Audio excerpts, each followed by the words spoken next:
Hi, everyone. Welcome to Pagan Happy Hour. Happy Friday, everyone. And thank you guys so much for joining me this afternoon. I have a really fun show for you today. We will be discussing little ways that you can incorporate witchcraft into your everyday life. This was a really close poll, actually, for today's topic. If you're not aware, on Thursdays, I always post a poll on my community tab with a couple different options to pick the topic. And it was a close one. A lot of you guys really wanted lucid dreaming and astral travel. So I'll definitely be putting that as a potential topic for next week as well. So don't be too disappointed if your topic wasn't picked quite yet. But thank you guys so much for joining me. If you are new here, I do this every week, every Friday at 5 p.m. Central, 6 p.m. Eastern. And it's just a really great way for us in the pagan community to hear at the comments as we go along. So I'll be bringing in your thoughts and your ideas into the conversation as well. I can see in the comments, some of you guys are noticing my new little backdrop. I'm playing around with a couple different locations, see what works best now that I moved into this new apartment. And I kind of like the look of this little desk nook as the background. So we'll see how that goes today.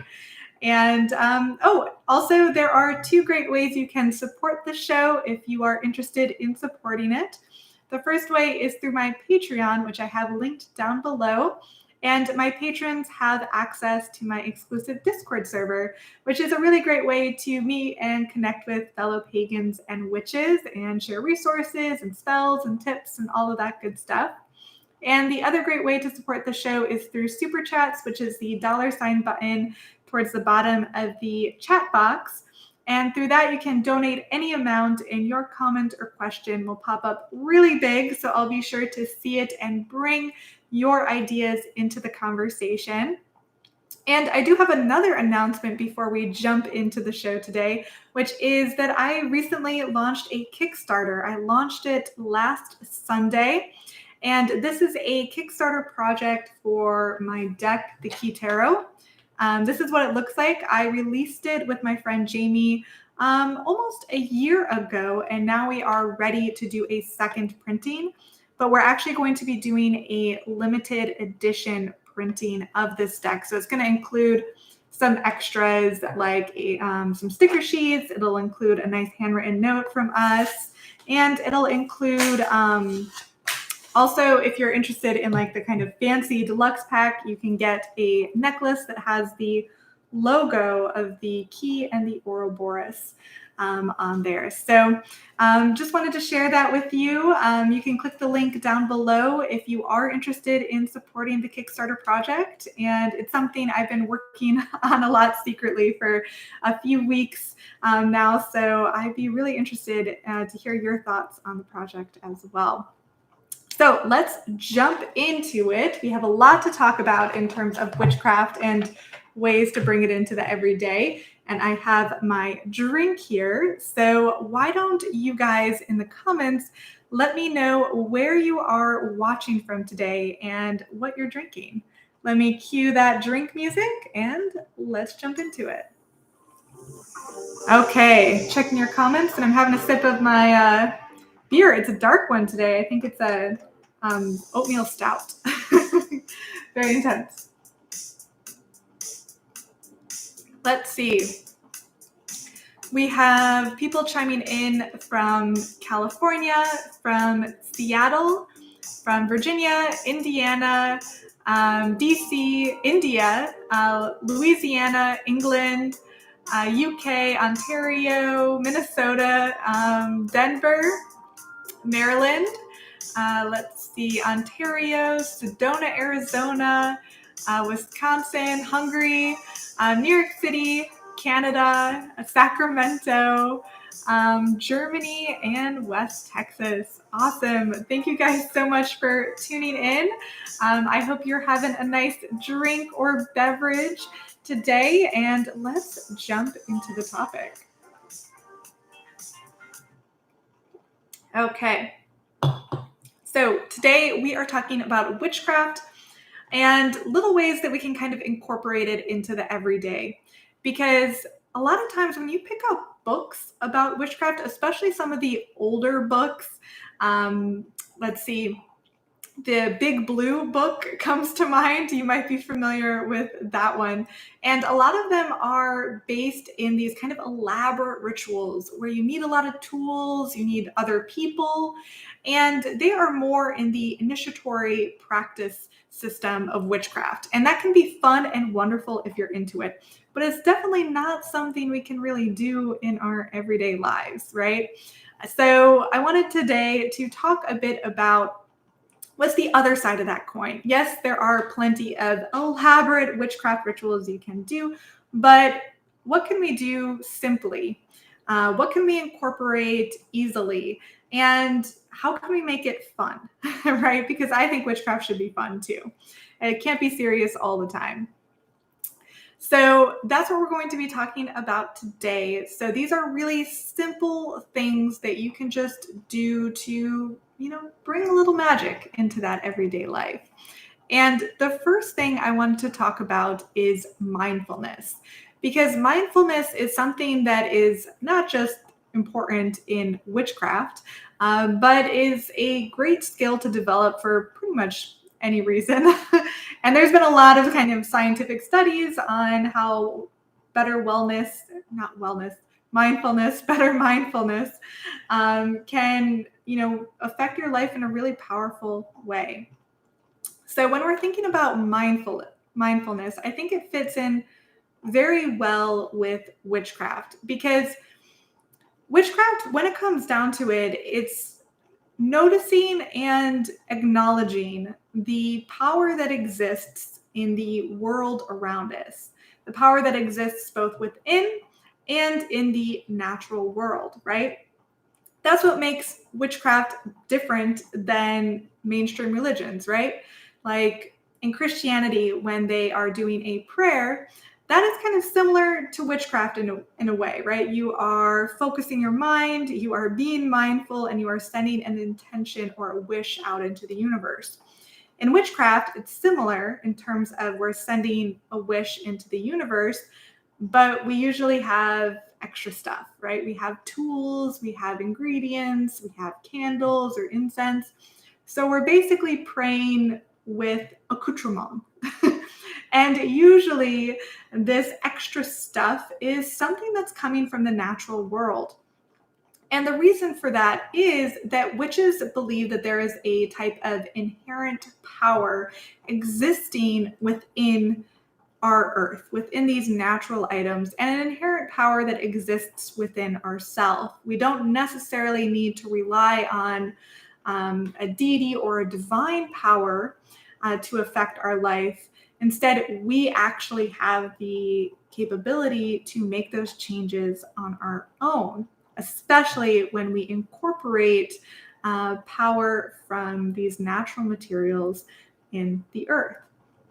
So you kind of have to be mindful first to start noticing that, to start looking at the world in a bit of a more animist viewpoint than we're used to. For me, I personally think of witchcraft as an acknowledgement that the world itself is very alive.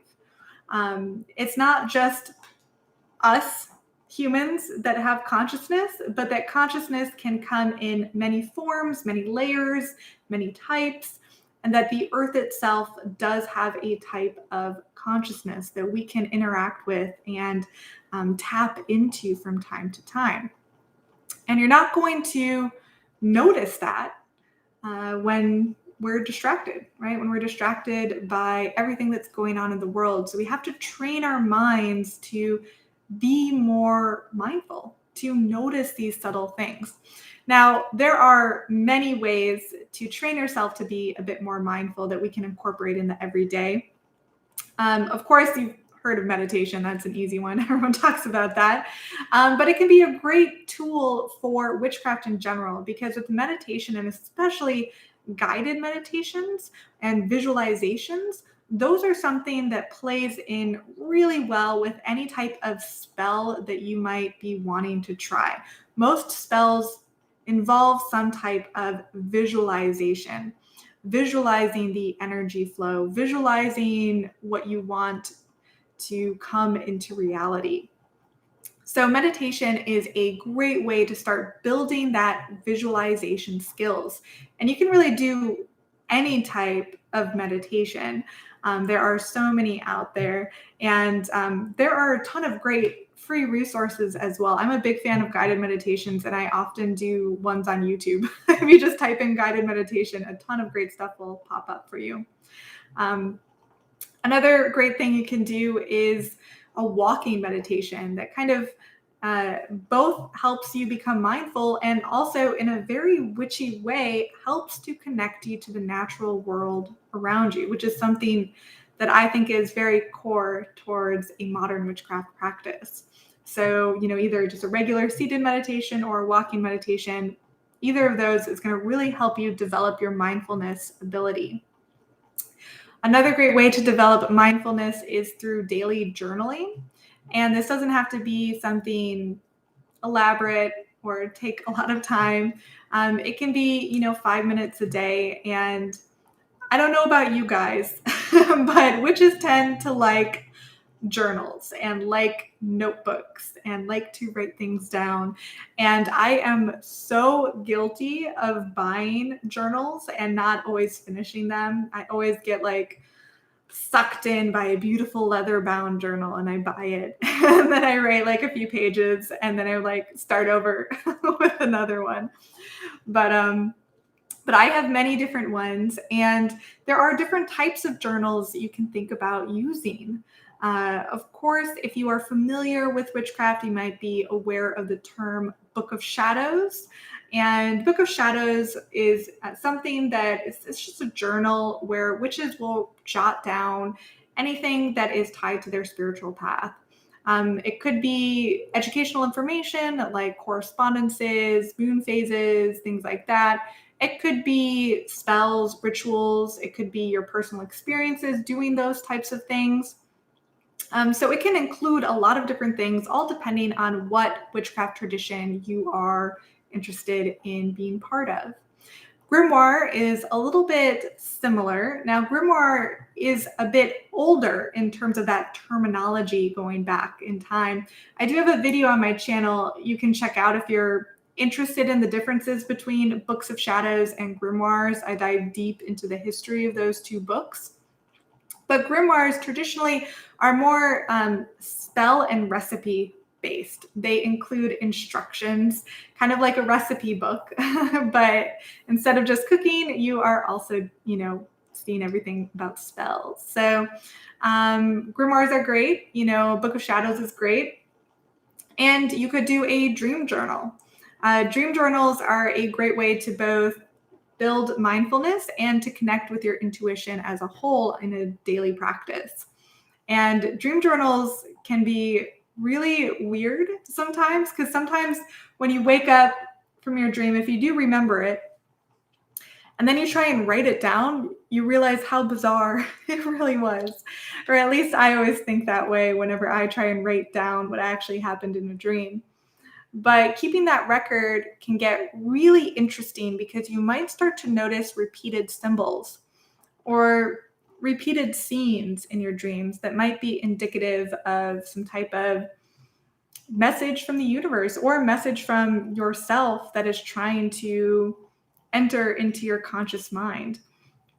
So those are just kind of a couple examples of different types of journal writing that you can do, but whatever you choose, it can be a really great, easy way to incorporate a bit of witchcraft into your everyday routine. So let me know what you guys think on journals in your own spiritual practice. I'm going to have a sip of my beer and then we'll jump into the next point. Let's see. In the comments here, Graves is saying, I keep 2 separate books for spells and religious observations. That's great. Let's see. Jamie's saying that they started a Book of Shadows, but it doesn't have any pagans or witches near me. I think a lot of us feel that way. It can be tough to find a community for sure. But at least we have an online one here, right, guys?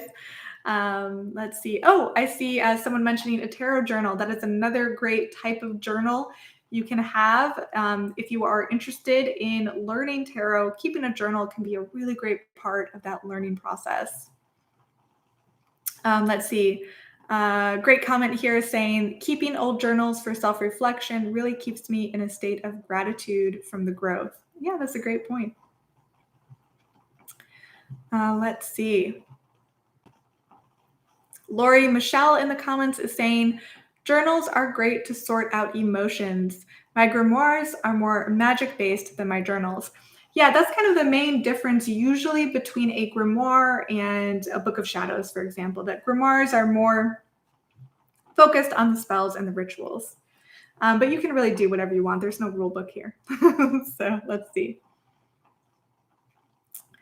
Okay, awesome.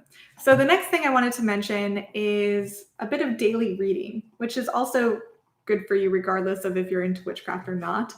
And with a bit of daily reading, I don't think it necessarily needs to be a witchcraft specific book.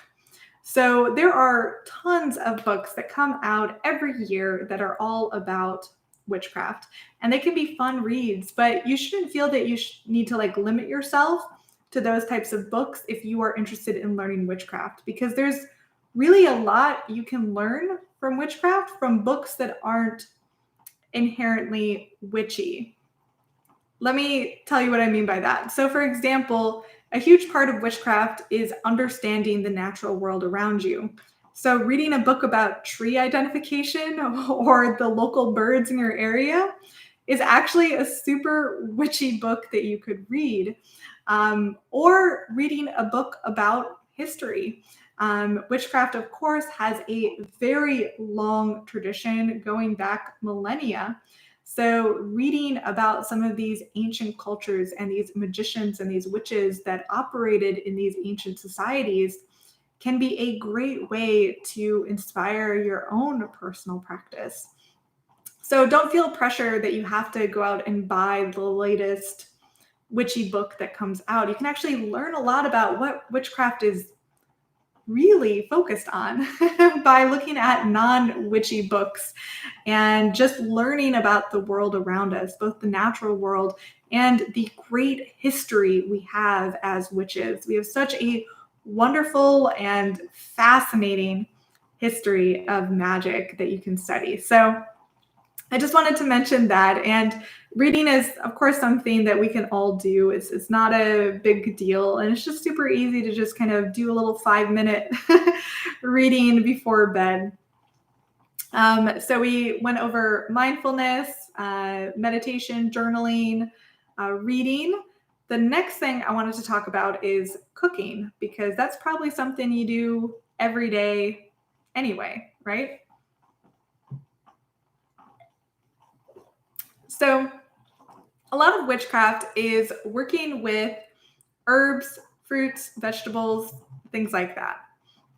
So next time you're cooking, maybe notice what herbs and plants you're using in your recipes. If you are new to kitchen witchery, this can be just something really simple to kind of get you introduced to that kitchen witch mindset. So start noticing what herbs you're using, and then take that little extra minute to look up its correspondence. Even if you're just like holding your smartphone, just look up, rosemary or cinnamon, what is that connected to? Like cinnamon's connected to good luck traditionally in witchcraft, so taking the time to slowly learn these herb correspondences.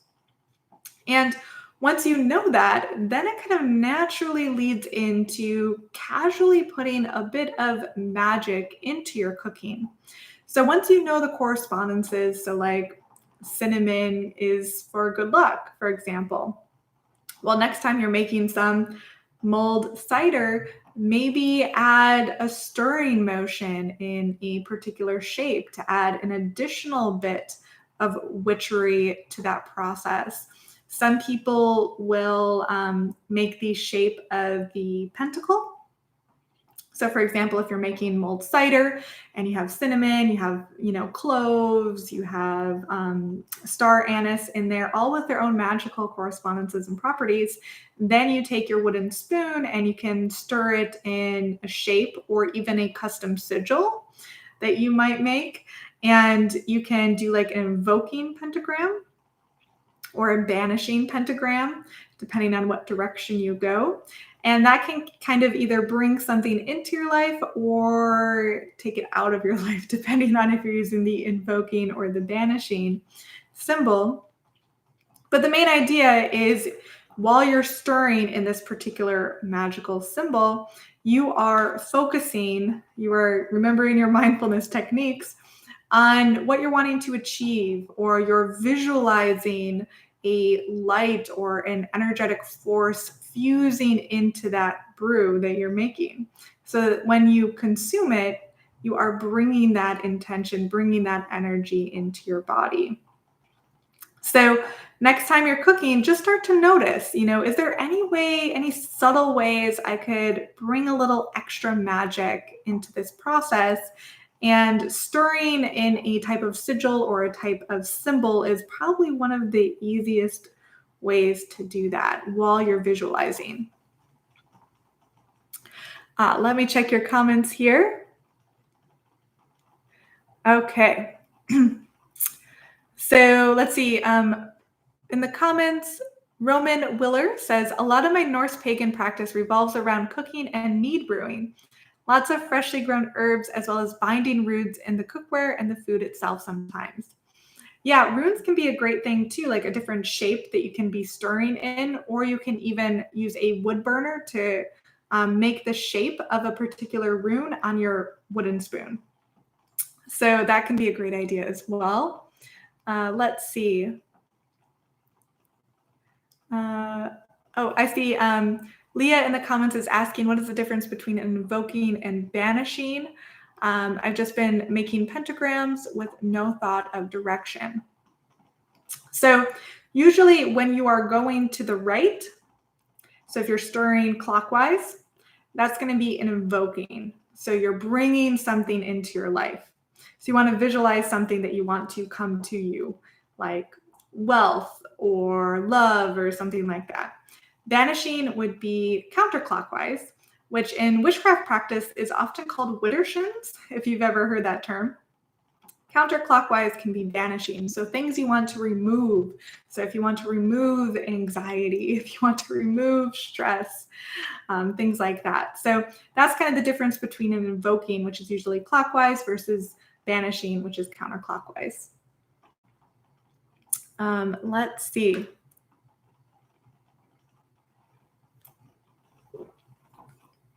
And another thing you can do too is if you happen to have your book of shadows nearby or your journal, jot down, any correspondences that you might have looked up for that evening's meal.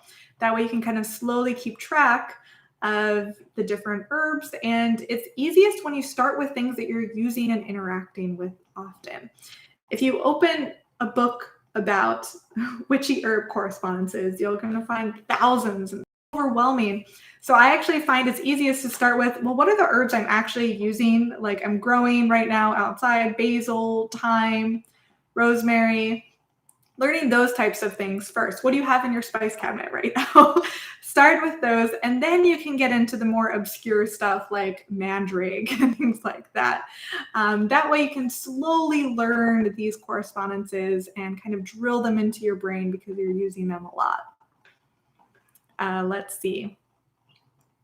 Another easy thing you can do in terms of the stirring motion as a magical sigil is if you make coffee or tea, you can use your spoon in that particular sigil motion to kind of bring a little extra good energy into your day. So let's see. Next thing I wanted to talk a bit about, which is kind of related to the cooking aspect, is health in general. Because when you look at witches and what we know about witchcraft today, or most our modern books of witchcraft are based on is a very specific time period and location. So most stuff that is written about witchcraft today is often based on Wicca, which was formulated in the 50s, and Wicca was based on British witchcraft from the early modern period. So we're mostly looking at this particular time period. And at that time, witchcraft was a lot about healing. It was a lot about herbalism. Now, of course, there are many different types of witchcraft that we've gone over in some of the previous pagan happy hours. Like I did one on Strega, which is Italian witchcraft. And of course, we've talked about witchcraft and magic in different pagan societies like ancient Egypt and ancient Greece and Rome and things like that. But the vast majority of modern witchy books you'll find are based mostly on Wicca, which is mostly based on this particular time period. And in that particular time period, witchcraft was a lot about healing ailments.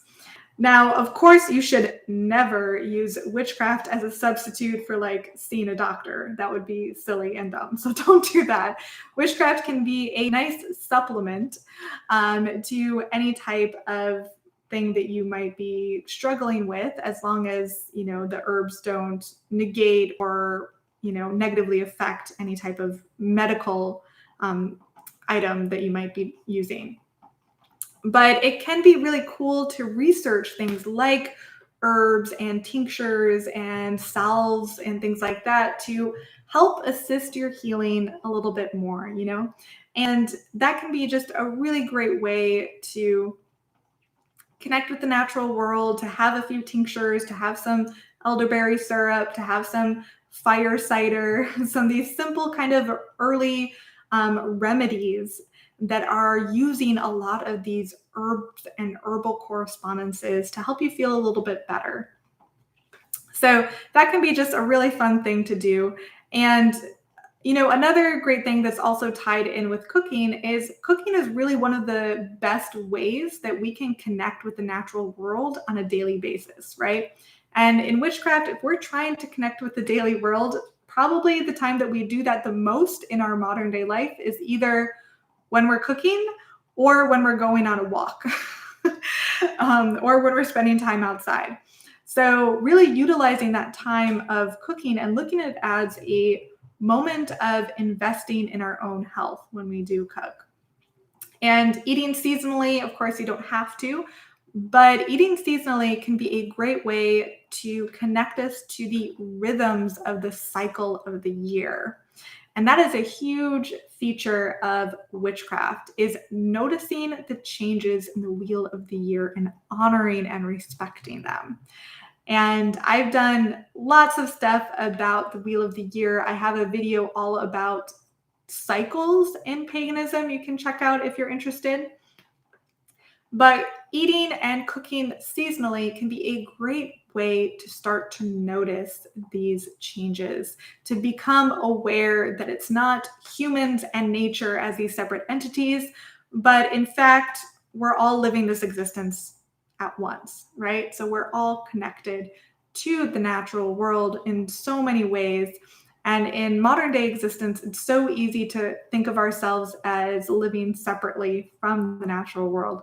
But when you do something like cooking seasonally or buying, you know, your vegetables local and things like that, just little things, you know, in your daily routine can really help you regain that sense that we are really connected to what goes on out there and feel spiritually fulfilled by taking part in that cycle of nature. Oh, we have a super chat. Thank you so much, Drakara, that says, thank you for doing what you do. I love your intellectual emphasis on spirituality and your practical outlook on modern paganism. Oh, thank you so much. That's a lovely compliment. And let's see. Oh, we have a super chat from Krishna that says, as far as mindfulness is concerned, the Hindu concept of dhyana is useful to consider.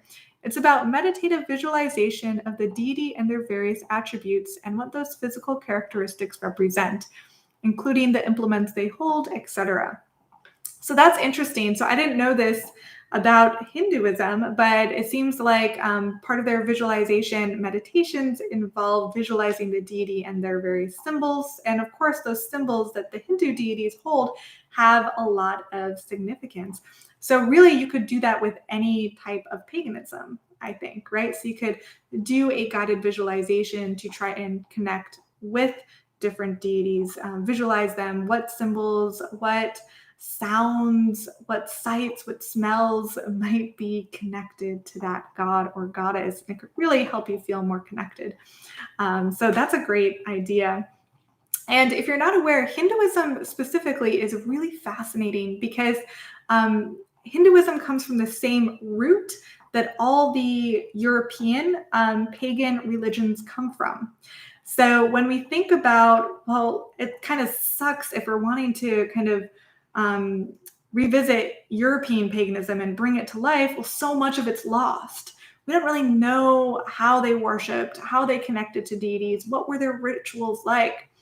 But Hinduism actually has existed forever, right? It's kind of an unbroken line, unlike European paganism, that a lot was really lost during the Christian conversion. So we can actually look to Hinduism for a bit of an idea of what religious and spiritual practices might have been like in pagan Europe. Of course, it's not a direct connection, but those societies do come from the same root. And there's a lot of linguistical connections as well. So really neat stuff. And of course, I want to learn more about Hinduism because of that. So yeah. Okay, let's see. Next, let's talk a bit about, kind of connected again to cooking, is gardening, which can be another great way to get yourself connected to these cycles of nature, to the rhythms of life, to the natural world. And this is something that I was always very intimidated to do because I've never really had space. I've always lived in tiny little city apartments. And last year was the first year that I had a balcony. And I really took advantage of it, and I grew a bunch of vegetables, not very successfully, but I tried in different containers and herbs and things like that.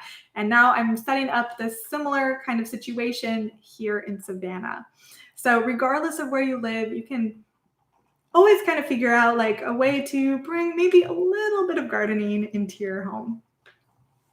Let's see. Oh, and another super chat here from Peach before we jump back into that idea. Peach is asking, do you think European paganism looked anything like Hinduism or Indian paganism? So I think the rituals and the construct of how Hinduism is performed and done, possibly. We'll never fully know, is the tricky thing. But there are very few pagan religions that have survived the conversion times. Another one that you can look at is Shintoism, which many would view more as animism than paganism, though there's a bit of a crossover there.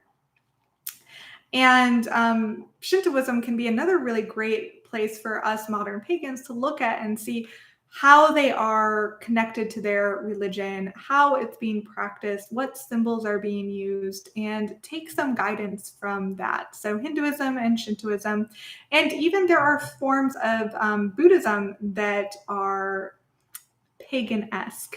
Some forms of Buddhism, I think Amida Buddhism is one of them, that has a ton of actually different deities within it. So there are a few pagan religions that really kind of survived the Great Conversion, but there aren't many, and none in Europe really survived well.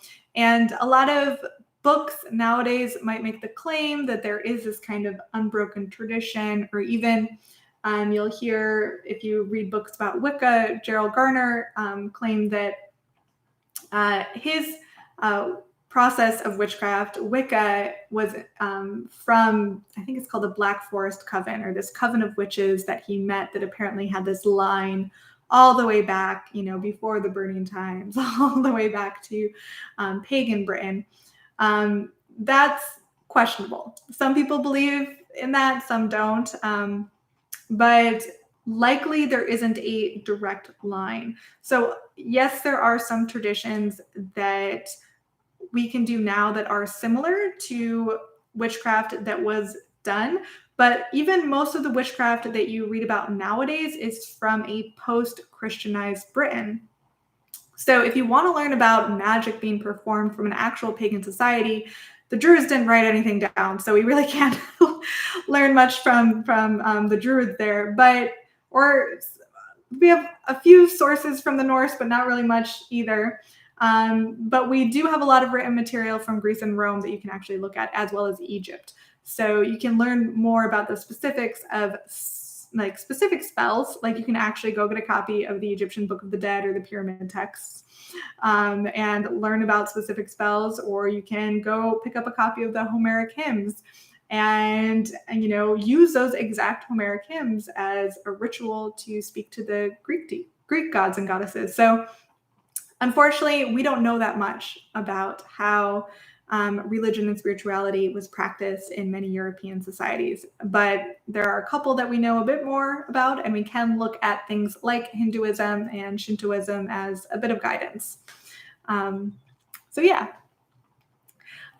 So we talked a bit about gardening, cooking, health, things like that. Next, I want to talk a bit about divination, which can be another really easy witchy practice to bring into the everyday. And this is something that I'm actually doing this month. You might not be aware, but on Instagram, I've been going live every morning to do a card of the day reading.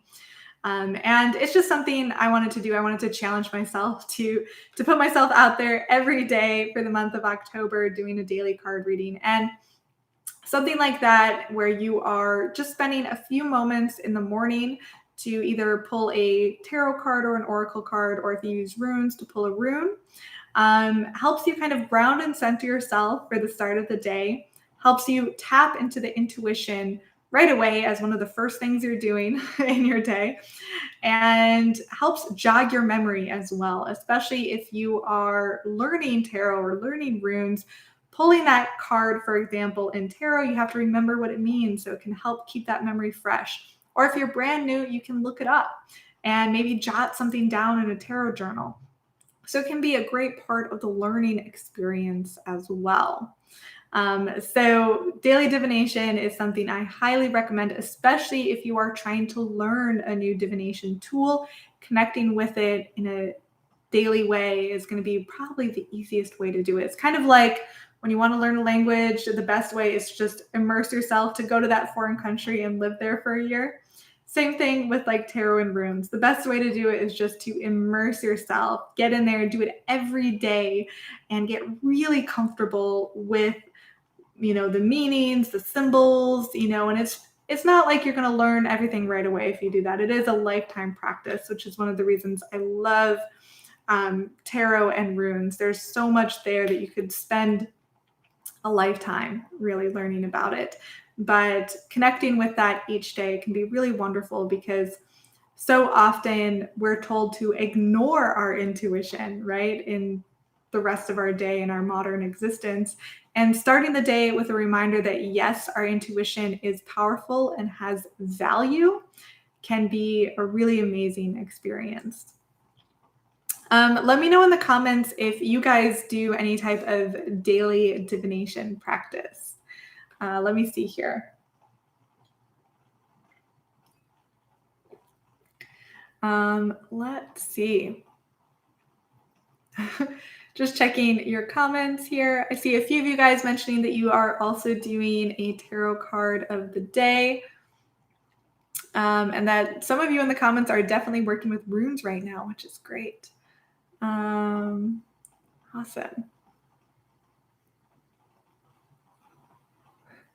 Let's see, Uhtred is mentioning about Slavic paganism, that how everything is written in Slavic languages and not translated. So that could be why it's been so tricky for me to find out information about Slavic paganism. I need to become friends with like a Russian who can help. Let's see.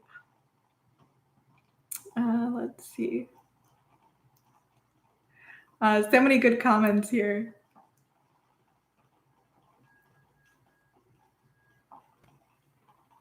Oh, interesting question. For Mark is asking, do you use sigils on your person as like a temporary tattoo? I have done that before. So that's a form of sigil work where when you create the sigil, you actually like draw it on your body, like with a pen or like a Sharpie or something like that. Like it'll wash off. And that can be really fun to do. For example, if you have a specific event that you're going to, or like say you have a job interview, you can, create a custom sigil for that moment, draw it somewhere, and then you kind of know it's there. They don't know it's there, but it can help give you that little extra confidence. Another similar thing I do like that is sometimes I'll take a tarot card with me in my wallet or in my purse, just so it's on my person if I need a little boost of a little extra energy or a little extra passion or luck, So things like that can be really fun. Mhm.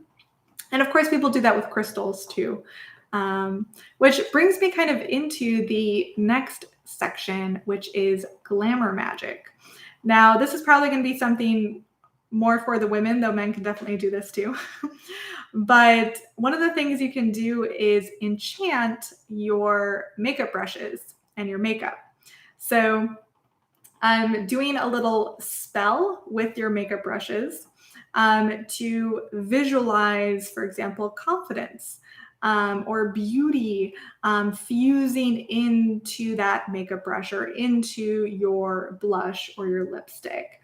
And then from that point on, every time you're putting it on, you're kind of bringing that energy into yourself, into your face, and you're going to kind of naturally feel more confident when you're wearing it. And I see we have a super chat here from Leonard that's saying, this community believe in buying a birthday drink. Thank you so much for this super chat, Leonard. Yes, I'm actually turning 33 in 2 days. So it's going to be my birthday in a couple days. So by all means, if you would like to buy me a birthday drink in the super chats, you are welcome to, but no pressure. I feel very old. I hope I don't look 33, but maybe I do. Starting to get a little wrinkles, but maybe my glamour magic is super on point. So we'll see.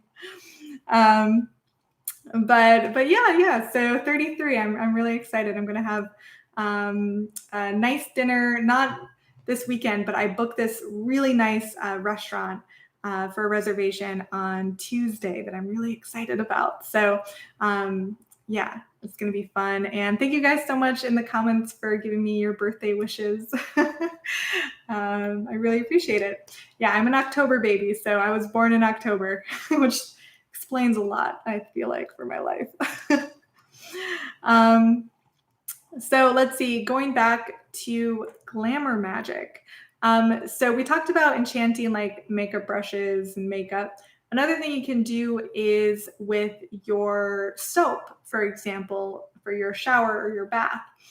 You can either enchant those items or you can actually bring in your herbalism. So put some herbs into soap. Either you could just straight up buy soap that has certain herbs with particular correspondences and properties. Or if you're super crafty, you can make your own soap and customize the herbs in there, and then maybe even put a custom sigil on top if you want to get extra fancy. So you can do that. And then kind of as you're cleaning yourself in the morning in your shower, you kind of visualize that positive light kind of entering into your skin, into your body, and any type of negativity just washing away down the drain. So that can be just another fun little piece of glamour magic. And another thing you can do as well is talismans and enchanted jewelry. So that's another thing that you can, just spend a little time visualizing, connecting with that magical item, that jewelry piece, so that anytime you wear it, you're going to feel that energy on you. So little things like that can be really fun. Oh, and I see we have a couple more super chats from Craig that says, drink for me. Cheers. Thank you for the birthday drink. And let's see, Mark is saying, just because I always enjoy your videos and these live sessions where you answer our questions. Thank you so much, Mark. Cheers. I really appreciate it. Awesome. Thank you so much for the birthday wishes, guys. That's so nice. So we talked about glamour magic. I wanted to also mention spending time in a sacred space. So in witchcraft, if you are following a Wiccan tradition, usually you are creating a sacred space, often in the form of a circle that you create, usually by visualizing energy or like an energy bubble around you, or maybe you put salt around it. But you can also have a designated sacred space in your home if you would like. Now, this can be tricky depending on where you live. Like, I'm in a 1-bedroom, so there isn't exactly a lot of space for a sacred space here. I just use a bookshelf as my little altar space, and I don't really have like a good setup there. But if you do have space in your home, creating a little meditation corner, or maybe it's an area by your altar where you can go to for like a daily meditation or for journal writing or even for certain spells, that can be really amazing. And just spending time in that sacred space can automatically help you feel connected to your spiritual life. Even better than a place in your home would probably be a place in the outdoors, right? If one of the huge things of witchcraft is getting connected with the natural world, then if you can find a favorite tree, a little meadow, a little quiet natural area that you can find, a little cozy hidden garden somewhere, that can be a great sacred space to go to as well. So think about sacred space, and if you want to set one up where you live, or if you want to find one out in the natural world, if you want to just use a space in your backyard, your fire pit could be a sacred space, for example, if you have one. So that can be a great thing to do where you can just visit that sacred space every day a little bit and spend some time with your spiritual life. So I wanted to mention that as well. And let's see. Oh, Olivia in the comments says cheers. Thank you so much. I really appreciate that. Let's see. Checking your comments here about the sacred space idea. Drakara says that there is a wooded path near my home with a berry bush. It's very secluded, and I try to go there weekly to just say hello to the woods. That's lovely. That's a wonderful way to bring witchcraft into the everyday. Let's see. Leah says, I stare at the night sky 5 minutes each night, reminding me of my part in the universe as a whole. That's really wonderful too. Let's see. Oh, and Barbara has a super chat saying happy birthday. Thank you so much, Barbara. I really appreciate your support, and I'm glad to hear that you like the channel. Let's see.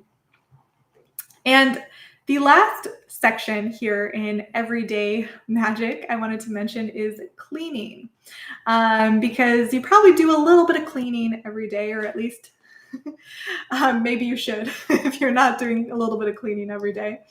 But there is a lot of fun ways you can incorporate that witchcraft into your everyday cleaning routine. Probably one of the easiest ways to do that is by bringing in that herbalism, bringing in that knowledge of plants into your cleaning products. So there are a lot of easy natural recipes you can look up online that use herbs and use kind of vinegar and kind of natural materials and things like that.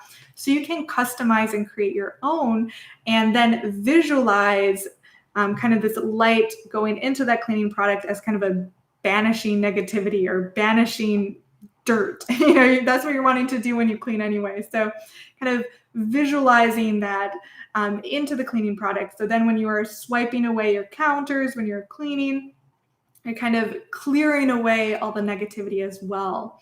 And of course, there are other items people often put in witchy cleaning products. Florida water is like a common one that you might see in witchy stores, but you don't have to use Florida water. You can kind of make your own as well. And if you do like a little bit of sweeping During the day, you can again kind of visualize sweeping away that negativity from your home. You can even, just like with your wooden spoon in the kitchen, you can even carve a little sigil or a little rune onto your broom. And it doesn't necessarily need to be like a witch's broom, like a besom. Like you could use a besom for actually cleaning. I mean, of course, that's what historical witches would have done. It's not like they wouldn't ever use their witchy broom. They would use it. Nowadays, people mostly have two separate brooms. You might have a witchy broom, and then you have your regular cleaning broom. So you can still enchant your regular cleaning broom, even if it's a Swiffer, right? So you can work with whatever you have. And the idea is you just want to kind of visualize that negative energy clearing out of your space anytime you clean, so you can leave room for positivity and for good things coming in. So yeah, that's what I wanted to mention about cleaning. We have a few minutes left here. I'd like to hear from you guys in the comments if there's anything that I didn't mention here that you guys do to bring witchcraft into the everyday. I love to hear your thoughts and your ideas on this as well. So let me have a sip of my beer, and then I'm going to check your comments. Let's see. Chloe is mentioning about offering. She says, nearly daily I give offerings of some of my tea or cookies on my windowsill and pour the rest by my lavender bushes. Yeah, that's great. If you have a type of devotional practice towards any pagan deity, perhaps, then leaving a little bit of an offering daily or weekly can be a really great way to connect. Yeah, that's wonderful. Let's see. In terms of cleaning, in the comments, Sensei in the comments says, essential oils in the spray bottle with crystals, place intention, and the rest will follow. Yeah, it's a super simple thing you can do to kind of make cleaning a bit more fun and pleasurable, because it's a chore, right? No one really likes to clean, but it can both be more fun this way, and it can bring a little bit of that magic into your home. So yeah, let's see. Leah has a great comment. Says, going with the wheel of the year while deep cleaning your home in the winter is a way of letting go to make room for more abundant times. Yeah, so you can even connect your cleaning schedule to that cycle, to that wheel of the year, just as how kind of you're probably familiar with the term spring cleaning, right? So yeah, that makes a lot of sense. Let's see. Awesome. Oh, and Leonard has a super chat. Thank you so much, Leonard. Thanks for buying me a drink for my birthday. I appreciate that. Let's see. Jenna is mentioning making simple charm or spell bags is also really fun. Yeah, that can be a really fun, easy thing to do. And you can even turn those spell bags into a little talisman necklace if you want as well, or carry it around with you in your purse, for example. So that can be a really fun activity. Let's see. Interesting comment here that says, I do protection magic in the shower while visualizing the water as protective and just allowing it to flow over me. Yeah, that's a great idea. Let's see. Awesome. Great comments and questions, guys. Let's see. Well, I wanted to thank you guys so much again for joining me today. It really means a lot that you took some time out of your Friday evenings to share a drink with me and to chat about this topic. I really enjoyed this discussion. One of the things I really try and do on my channel is try and make witchcraft and paganism more approachable for everyday people, so it doesn't seem so intimidating and scary. And talking about easy things you can do to bring that little extra magic into your life is something I think that is fun, and witchcraft should be enjoyable. So thank you guys so much for sharing your thoughts and your ideas, and I hope you did get something out of this chat today. Again, I do these every Friday, so we'll be here with another topic for next week. And of course, I have a ton of links down below in the description. I have the link for my Kickstarter if you're interested in supporting that. I have the link for my Patreon, and I have links for a ton of Samhain videos that I've done in the past, since Samhain is coming up soon. So if you are wanting to learn more about this particular witchy and pagan holiday, you can check out some of those videos I've done in the past. And thank you guys so much for all your support here. Thank you all, everyone that's giving me a little bit of a birthday wish. I really appreciate that. And I will see you next week. Bye, guys.